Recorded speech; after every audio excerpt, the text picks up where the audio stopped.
Hey everybody, just wanted to give a real quick review of the Kirkland Golf Ball. So I did some pretty extensive testing against a lot of different balls, and the result is they are awesome. They perform very similar to the TaylorMade Tour Preferred X. They've got a little bit higher launch, a little bit lower spin than something like a Pro V1. Not by a lot, 400 or 500 RPMs, but the result is the ball tends to carry a bit longer, comes down from a little bit higher descent, and still lands softly and gets decent spin. And they have great greenside control. So let's see. So here's the Kirkland, and we've got it set up for 70 yards. I'm gonna just try and hit a few shots in there, so you guys can kind of see just the spin that it's getting on a mid wedge. And then we'll do some full wedges. Hopefully I can get my distance right. A little long. Let's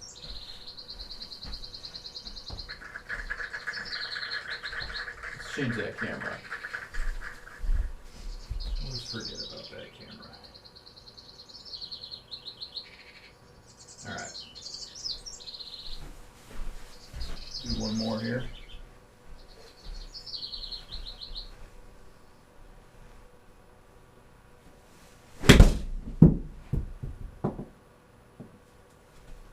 That should be better. A little long still. So that one I kind of hit not quite as clean, so it didn't have as much spin, but still produced 8,700, which if we compare it to, see here's this, the Tour Preferred X, and we'll do the same shot.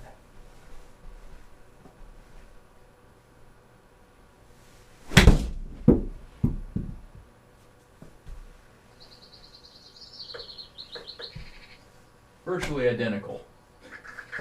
I guess I couldn't have done a shot any better than that, but virtually identical numbers. Let's take it and now let's do some full-size wedges.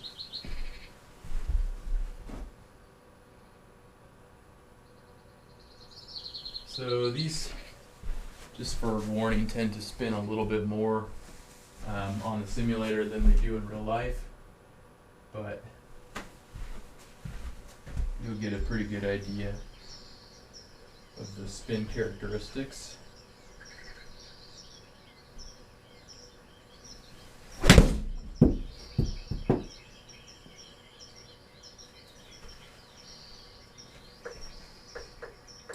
Oh, don't think I could do that again if I tried. You see 11,000, 10,900 RPMs of spin. And which is about right for a 60-degree wedge compared to like a Pro V1 or other tour caliper balls.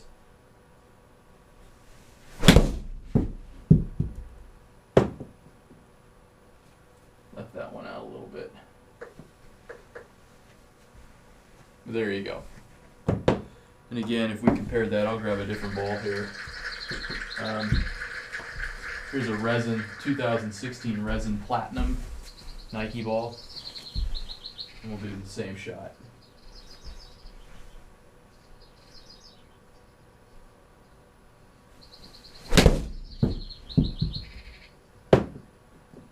Whoa, I don't know if that read correctly. It definitely did not feel like that shot. Let's do that one more time. Yeah, that was definitely not right. Every once in a while on the GC2 you get stuff like that where they read wrong.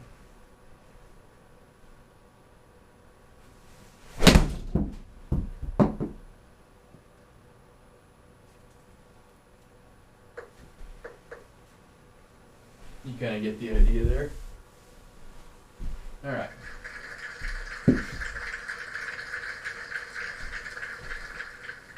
So let's go to something like a 52 degree. Step back a little bit further here. And 126.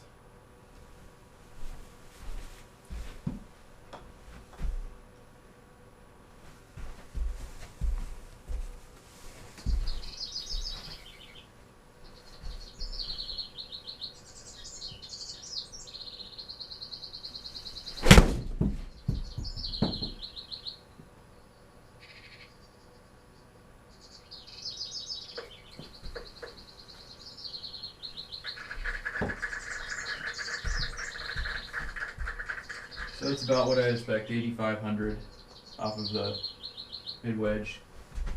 Nice launch, gets up high, lands soft, and you can work it. I'm definitely not going to be able to hit 126 with a cut, but is that cutting? I didn't really cut.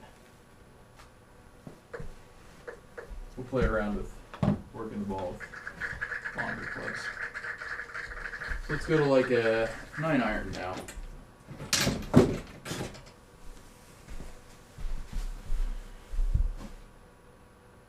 going to go out to about 160 with 9-iron. And put it at 163. Probably won't make that distance, but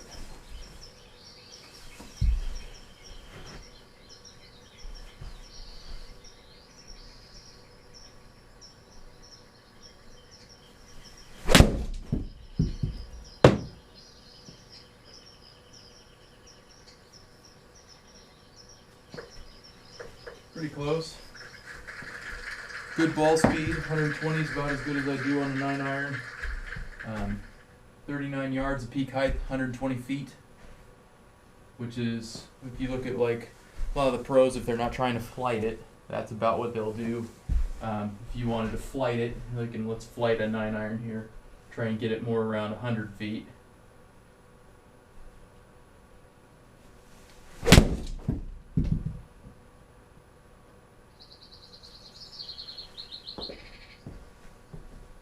So they're just trying to flight that in a little bit. You see it took a little off. Now we're at 37 yards, so that's probably about 110 or so feet.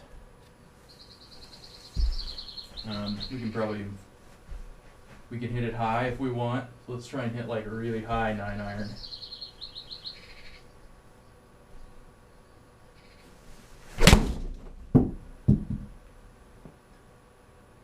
There you go.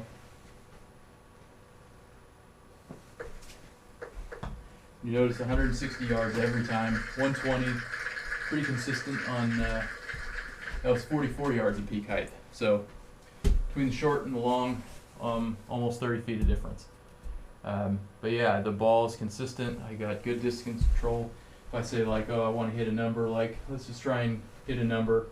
Oh, let's go like 154.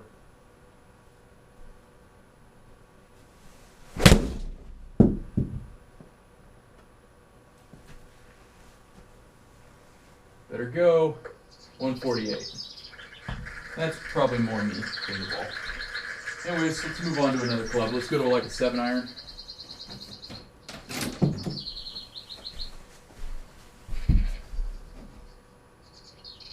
I'm going to push this out 190.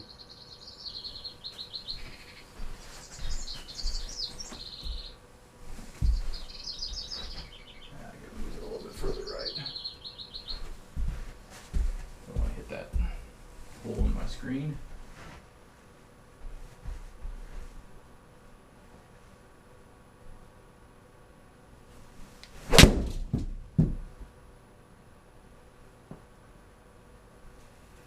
Really do like the way the ball feels coming off the club.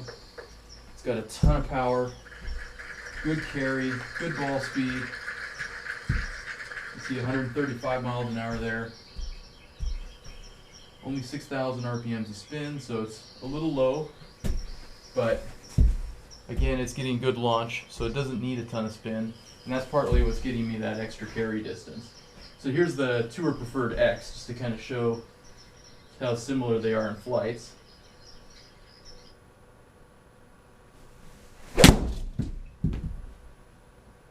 See, almost identical height, almost identical in length. 134, so almost identical in ball speed. 41 versus 42 for peak height. 18 degrees on both for launch angle. Well, 17.8 to 18.0. They're very, very similar. They feel similar coming off the club. And so when you're talking a ball like the Tour Preferred X, which is $45 a dozen, played by numerous pros, Jason Day, Dustin Johnson, Sergio Garcia, it's nice to see that the Kirkland ball is basically doing the same numbers for a ball that's $15 a dozen. So we're going to move on to a 5-iron. And this is where something like the Tour Preferred X or this new Kirkland ball for me really shines, is on these longer stuff, because it gets up high, it doesn't quite have as much spin, so then the balls will carry longer. And I can show that by going down to like a Pro V1 or something. I'll lose 10-15 yards of carry distance simply because the ball is spinning more and not quite getting up as high.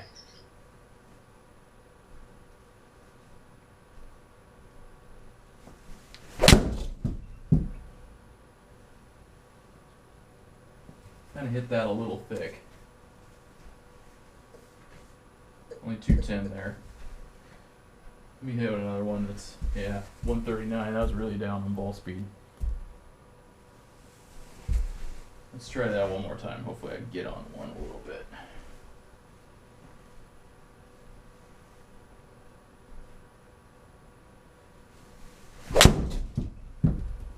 God, I keep blocking it out to the right.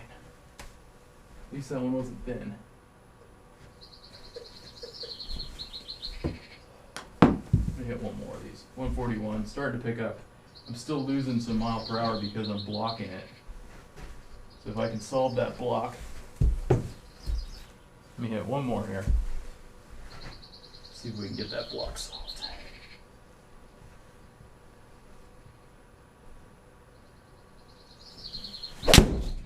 There we go. Oh, come on, you didn't register? That was beautiful.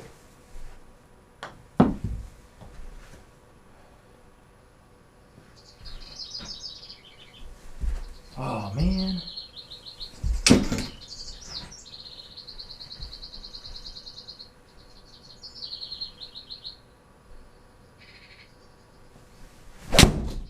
Hold it.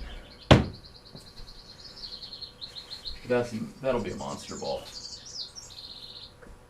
Yeah, 222 for a 5-iron.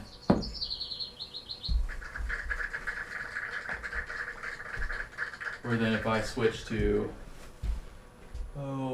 here's a Pro V1.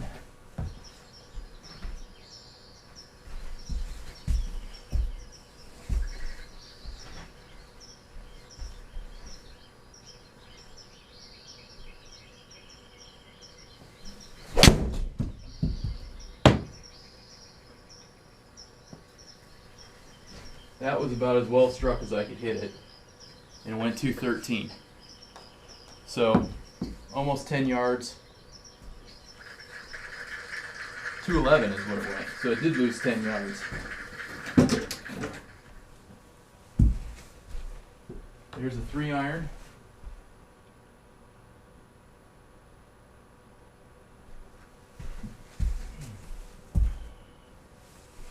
I love this hitting this club because when it goes well, it goes well. Really well.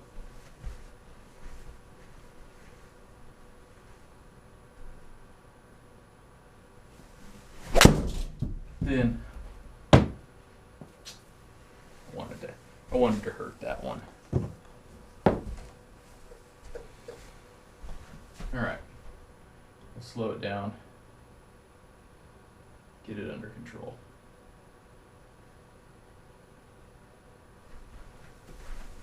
All right, one more.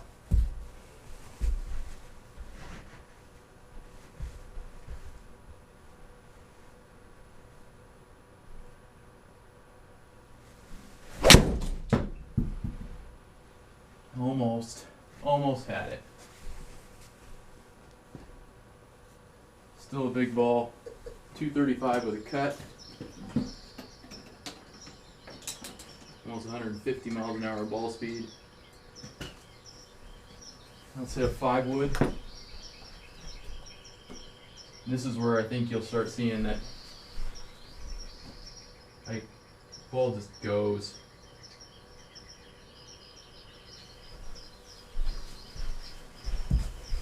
So now we're out 291. I won't make it with a 5-wood, but you'll be surprised how close we actually get.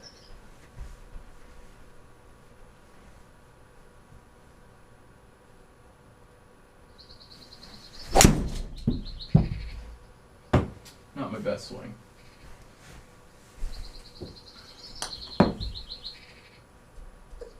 So a miss hit, and it was 251 carry, but it's got good spin rates, 3,700, which is about what I'd expect off of a 5-wood. I can lower it down a little bit if I want to hit that draw. So here's the draw.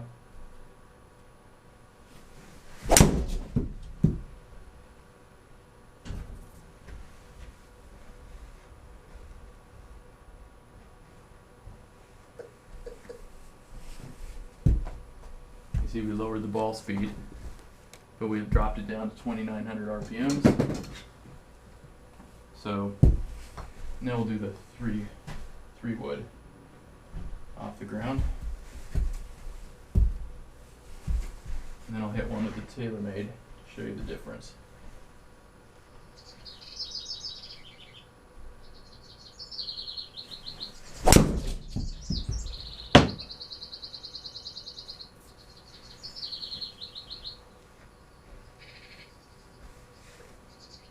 So we made the green with that. 282 carry. That was kind of a little low burner. And here is the Tour Preferred X.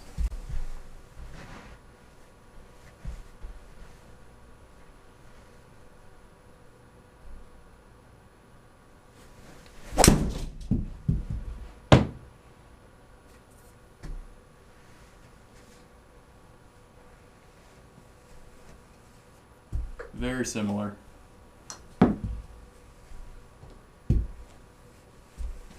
Didn't quite get that one as well, but you get the idea. And hopefully, you guys can kind of see the stats here.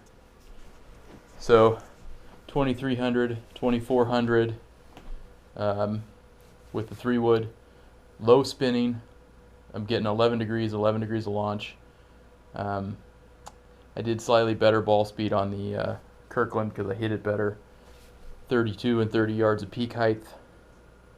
Like I said, near identical. And when you start going into the, going up, there's get the 148 and 148 on the 3 irons. Overall, beautiful ball. And for $15 a dozen, you can't go wrong. Hope you guys enjoyed the video. Thank you.